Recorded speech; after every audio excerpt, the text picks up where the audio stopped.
Familiar ba kayo dun sa isang punctuation mark na semicolon? Ayun yung tuldok, tapos may comma siya sa baba.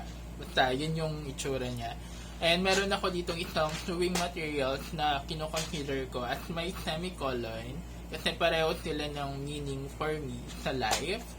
And ito yung itsura niya, guys, kung hindi pa kayo nakakita, ng bobbin. Ito yung bobbin. And kapag wala siyang thread, ito yung itsura niya. Kapag puno naman siya, ito yung itsura niya. And same as semicolon, parang pwede itong maging continuation. For me, like for example, kapag nawalan kasi ito ng laman, it takes a minute bago siya mapuno. Ayun, so yung 1 minute na yun, pwede siyang maging pahinga ko every time na parang pressured na ako and nag-rush ako dun sa mga project na ginagawa ko.